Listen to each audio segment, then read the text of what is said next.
మామూలుగా లేదు. మొత్తం లోపలికి రాగానే ఏదో గుడిలోకి వచ్చామన్నంత అందంగా ఉంది.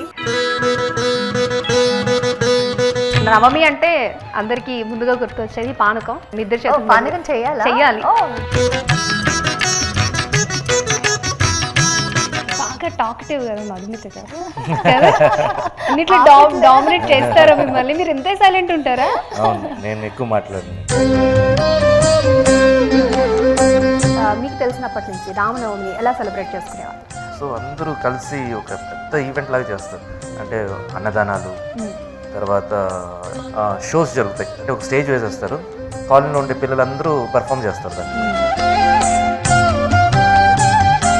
పానకం వేడి అంటారు, చల్లదనం అంటారు.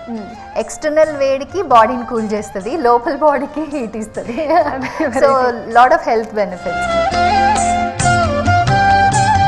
పెళ్ళైన ప్రతి జంటకు కూడా సీతారాములనే చూపిస్తారు, వాళ్ళే మనకి ఆదర్శం అని చెప్తూ ఉంటారు. సో మీరు ఏ విధంగా తీసుకుంటారు సీతారాములు? అందరూ ఏమంటారంటే సొసైటీని నమ్మి ఆయన ఏదో రాముడు టెస్ట్ పెట్టాడు అనేసి అనుకుంటారు. కాదు, నా వైఫ్ గొప్ప అని ప్రూవ్ చేయడానికి he had to do that. అంతమంది నోర్లు మూయించడానికి ఆయనకి వేరే ఆప్షన్ లేదు. సో ఇలా అన్ని పాజిటివ్ తీసుకుంటే ఇట్ విల్ బి పాజిటివ్.